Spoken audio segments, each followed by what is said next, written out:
Boa tarde a todos, bem-vindos e bem-vindas à nossa aula de Filosofia e Sociedade Moderna para os segundos e terceiros anos. Iniciando esse terceiro bimestre, vamos trabalhar com a temática da ética. O que é ética mesmo? É a nossa aula de hoje. Nós temos aqui no novo itinerário o mapa do componente, semana 1, semana 2, semana 3, 4, 5, 6 e 7, né? Todos os nossos temas, né, são muito importantes nesse debate para a apropriação de ideias, sistematização de conteúdo. E aqui o objetivo da aula: reconhecer a importância da ética a partir da necessidade de tomar posições e agir diante de problemas concretos do mundo contemporâneo. Identificarmos a possibilidade de diferentes abordagens filosóficas aos problemas do campo da ética.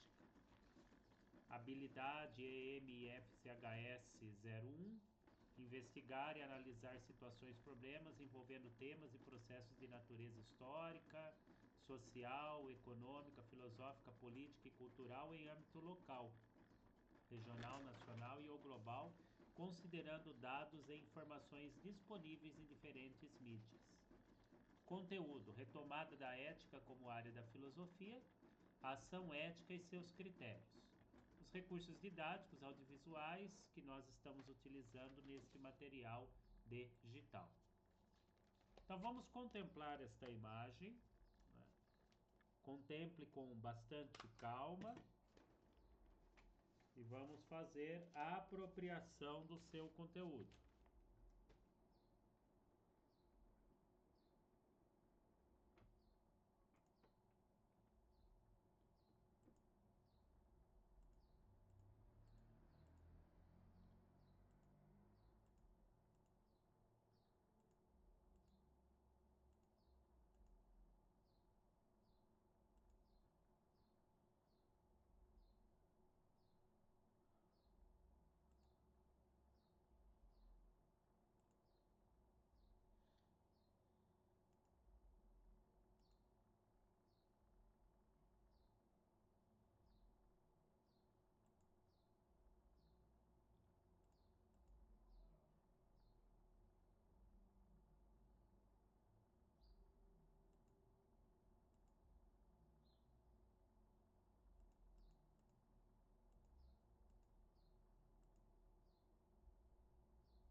Então nós temos a árvore aqui, né? Uma árvore plenamente desenvolvida é um dos símbolos possíveis da ética. Por que é possível fazer esta alegoria representando a ética pela imagem de uma árvore? Quais seriam os frutos da árvore da ética? Qual seria o tronco de sustentação da ética? Quais seriam as raízes que nutrem a árvore da ética? Então vamos pensar nesse exercício aqui, que ele é fundamental para nós.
agora nós temos como exercício o dilema da mentira é um benefício de um amigo. As aulas dessa semana propõem refletir sobre a possibilidade de diferentes perspectivas éticas e problemas comuns da conduta humana. Tais perspectivas conferem valores éticos distintos a uma mesma ação. O que pode parecer correto de uma perspectiva não tem legitimidade de outra e vice-versa. Assiste ao vídeo do próximo slide buscando distinguir as diferentes possibilidades de compreensão do problema ético do dilema da mentira em benefício de um amigo. Em seguida, responda as questões no próprio slide adiante. Vamos ver se o vídeo vai pegar.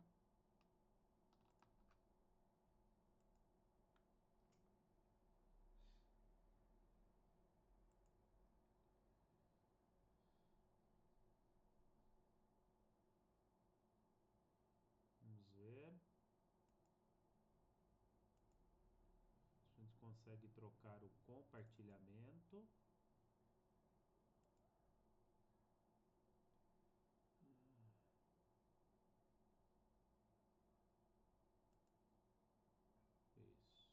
Vamos lá.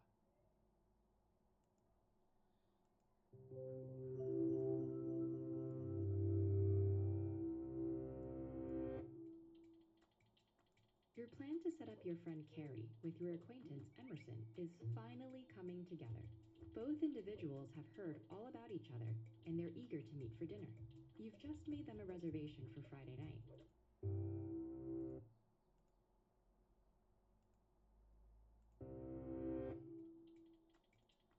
Your plan to set up your friend Carrie with your acquaintance Emerson is finally coming together. Both individuals have heard all about each other and they're eager to meet for dinner. You've just made them a reservation for Friday night, and you're about to text Carrie the details when an unsettling thought crosses your mind. Carrie is always late. And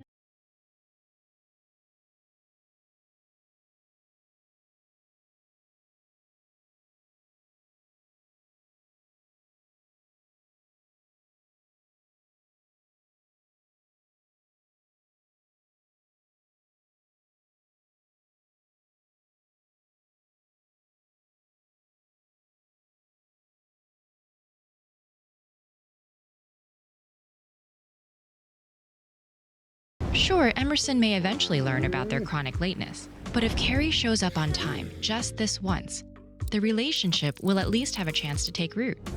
Your lie would pave the way for a potentially happy relationship, and if taking an action will create a better outcome for everyone involved, that's normally a pretty good reason to take it. But isn't it morally wrong to lie? The absolutist position on lying, associated with German philosopher Immanuel Kant, holds that lying is always immoral, regardless of the circumstances. In other words, there's a moral rule which forbids lying, and that rule is absolute. You might think, though, that this stance overstates the moral importance of lying. Suppose a murderer were hunting Carrie down. If the killer asked you about Carrie's whereabouts, it seems odd to say that you must tell the truth at the cost of your friend's life. From this perspective, absolutism seems too rigid. By contrast, utilitarian philosopher John Stuart Mill would say lying is wrong only when it leads to less happiness overall. Now, to be fair, most lies do seem likely to create unhappiness. Someone who accepts a lie believes something which is false, and trying to conduct your life on the basis of false information doesn't usually go well. However, in some circumstances, perhaps including your situation, lying might produce more happiness overall. In those cases, utilitarians say it's not morally wrong to lie. In fact, it might even be your moral duty to do so. But if absolutism seems too extreme, you might feel this stance is too lax. In other words, perhaps the utilitarian position understates the moral significance of lying. Most people generally feel some regret about lying, even when they believe it's the right thing to do. This suggests there's something inherently objectionable about lying, even when it leads to more happiness. In this case, lying to Carrie would be an instance of paternalism. Paternalism is interfering with another person's choices for that person's benefit. This might be fine if that person is a literal child, but it seems disrespectful to treat a peer paternalistically. Lying to Carrie would mean taking away their opportunity to handle the situation as they see fit, based on their own beliefs and values. Trying to protect Carrie from what you consider to be a bad choice would show a lack of respect for their autonomy. By extension, it might also be disrespectful towards Emerson, since you would be deliberately trying to give him a false impression of Carrie's punctuality. So how do you weigh potential happiness against guaranteed disrespect? Followers of Kant would say treating others with respect is the heart of moral conduct, while followers of Mill would say nothing is more important than happiness. But other philosophers believe that such conflicts can only be resolved on a case-by-case basis, depending on various details and on the individuals involved. So what will you do in Carrie's case? Keep testing your decision-making skills with another classic ethical dilemma. Two ships have set out distress calls, and you only have enough time to save one. Which ship do you save? Make your choice with this video.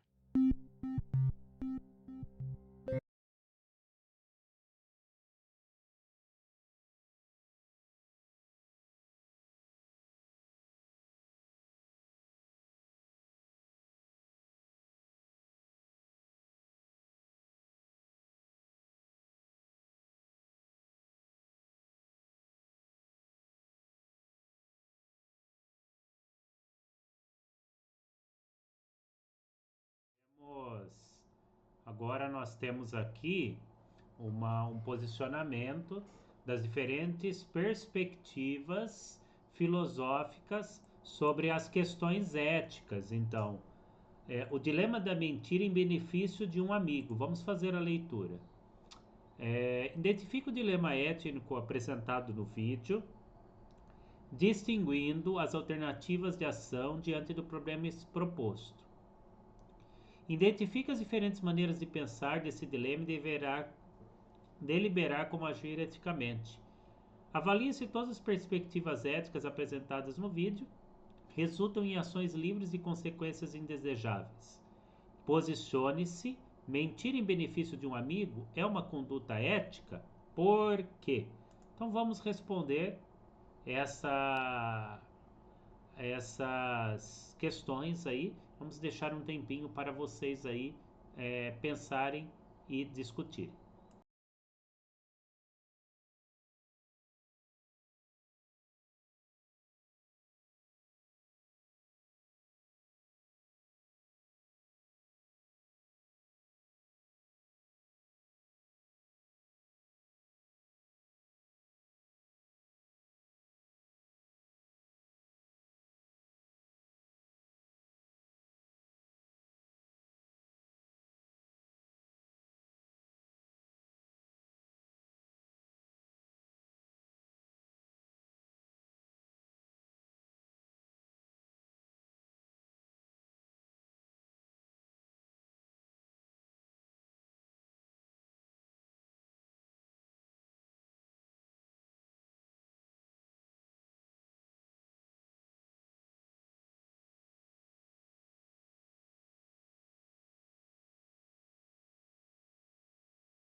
Então já tivemos o tempo aí, né?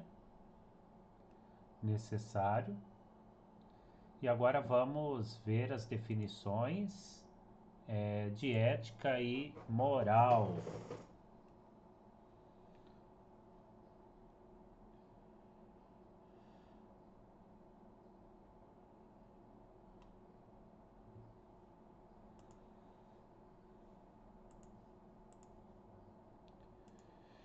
A palavra ética e moral tem raízes etimológicas, ou seja, origens linguísticas distintas. Muitas vezes no dia a dia essas palavras são tomadas como sinônimo. Isso ocorre, porém, mesmo no contexto do discurso filosófico. Embora alguns filósofos estabeleçam distinções mais rigorosas, não há uma divisão conceitual válida para todos os filósofos entre aquilo que pertence à ética e o que pertence à moral. Tome nota, a palavra moral deriva do latim mores, que significa costumes. Já a palavra ética tem origem no grego ethos, que pode ser traduzido tanto por costumes quanto por caráter ou modo de ser.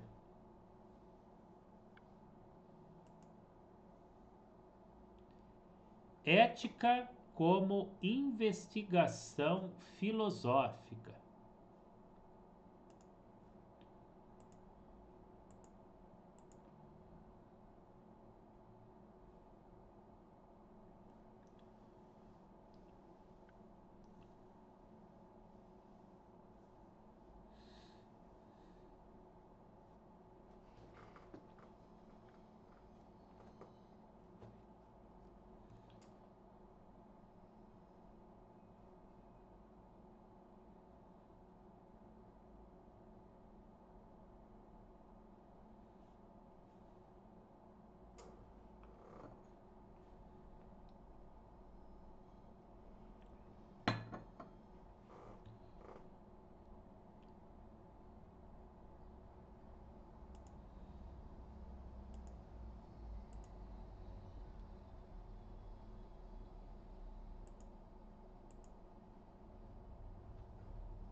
Podemos usar a palavra ética para designar um dos campos próprios de investigação filosófica. Cada pensador ou pensadora desenvolve tais investigações à sua maneira, ou seja, elabora uma ética própria. No entanto, é possível identificar os objetos de investigação e problemas comuns à ética como o domínio próprio da reflexão filosófica. Cabe observar, porém, que a reflexão ética não é restrita aos filósofos profissionais.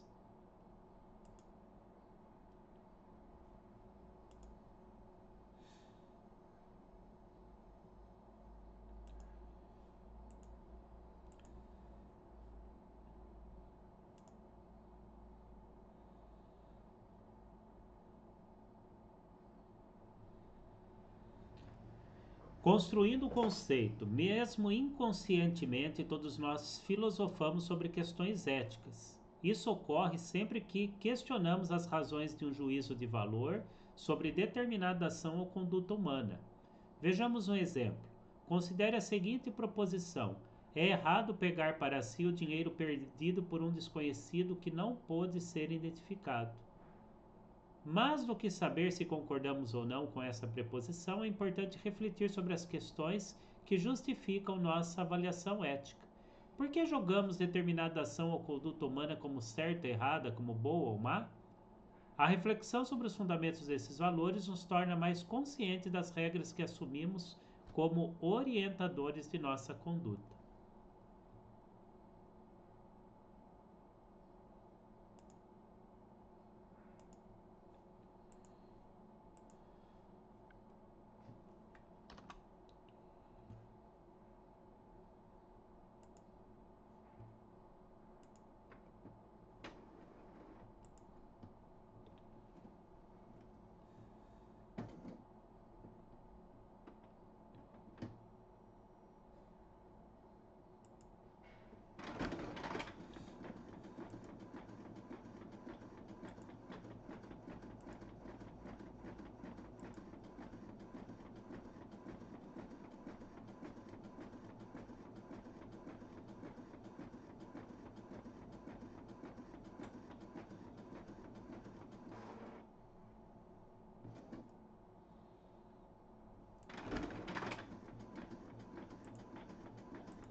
Mesmo inconscientemente, todos nós filosofamos sobre questões éticas. Isso ocorre sempre que questionamos as razões de um juízo de valor sobre determinada ação ou conduta humana. Vejamos um exemplo. Considere a seguinte proposição: é errado pegar para si o dinheiro perdido por um desconhecido que não pôde ser identificado. Mais do que saber se concordamos ou não com essa proposição, é importante refletir sobre as razões que justificam nossa avaliação ética. Por que julgamos determinada ação ou conduta humana como certa ou errada, como boa ou má? A reflexão sobre os fundamentos desses valores nos torna mais conscientes das regras que assumimos como orientandos e orientadoras de nossa conduta. Então, aí que nós vemos a função da ética, no julgamento dos atos, o que é certo, o que é errado, né? Não o lado da moral, mas o lado correto das ações humanas. Agora nós temos mais um texto para a leitura: legitimidade e relatividade das regras.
Uma das questões filosóficas centrais da ética é a identificação das condições para uma vida boa. Para cumprir essa tarefa, é necessário determinar a legitimidade das regras que orientam a conduta humana, ou seja, identificar os princípios éticos que constituem a ideia de dever e que justificam o que consideramos bom e mal, ou mal, certo ou errado, justo ou injusto. Grandes filósofos de diferentes culturas analisaram os fundamentos éticos da ação humana, cada um propondo sua visão sobre o modo de vida ideal e os valores humanos. Assim, uma mesma ação pode ser considerada boa de um ponto de vista e má de outro. Esta variedade de perspectivas reflete sobre a complexidade da condição humana, já que as pessoas são levadas a agir a partir de situações concretas distintas, tanto como indivíduos quanto como sociedade. Então, é a construção do conceito de legitimidade e relatividade das regras. E agora um exercício próprio, puxe mais. A prova de matemática vazou. Por acaso um colega de classe conseguiu acessar a prova de matemática no computador da escola. Antes da aplicação da prova, todos os estudantes já conheciam o conteúdo. E agora, o que fazer? Posso decidir manter o segredo e realizar a prova que vazou com todos os meus colegas? Como alternativa, posso denunciar o vazamento ao professor de matemática sem contar quem obteve a prova? Uma terceira opção seria denunciar o colega ao professor para que ele tome as medidas disciplinares que julgar adequadas. Discuta o dilema apresentado acima: denunciar ou não denunciar? Com a turma, justifique a sua decisão do ponto de vista ético, ou seja, identifique a regra que confere a legitimidade de sua ação. Então, pensem um pouquinho e respondam.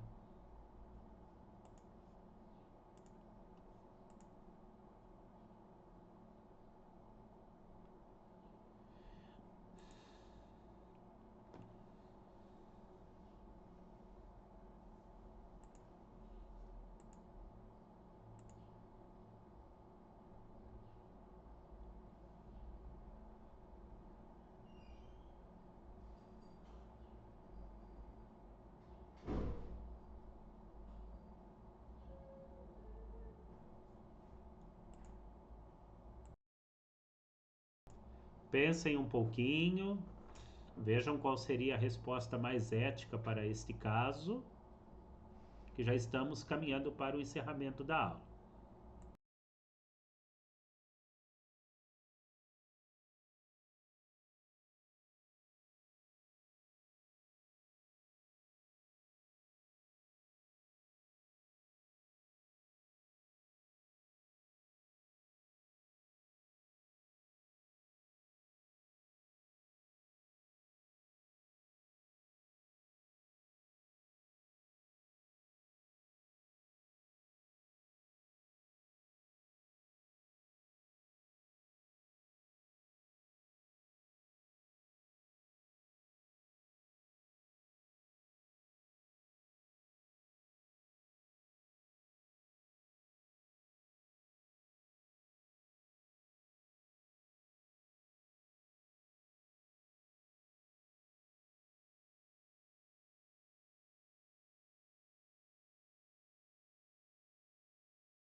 E agora concluindo, então ficamos assim. O que nós aprendemos hoje?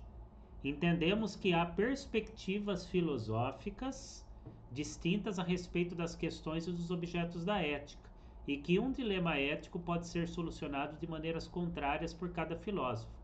Vimos que a reflexão sobre ética não está restrita às obras filosóficas, mas é realizada por todos nós, ainda que inconscientemente. Sempre que justificamos juízos de valor sobre os que avaliamos como bom ou mal, certo ou errado, justo ou injusto, realizamos uma reflexão sobre a ética. Reconhecemos que a necessidade de ação marca a condição humana no mundo geral. Também a necessidade de reflexões sobre ética, sobre regras que consideramos dever orientar a conduta humana.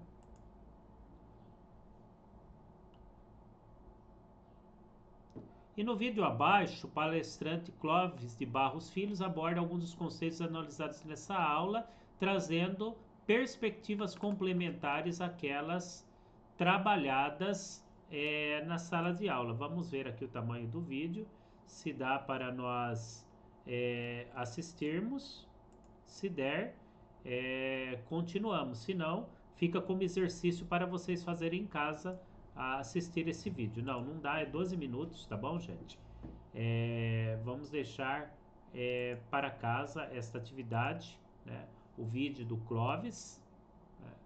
E aí vocês cliquem neste link e acessem, ou digitem Ética e Moral, o nome do filósofo, que vocês vão chegar ao vídeo também no YouTube.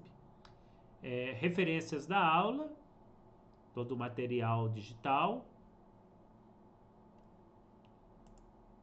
E essa foi a nossa aula de hoje. Qualquer dúvida vocês podem me chamar no chat ou durante a semana na sala de aula. Abraço a todos.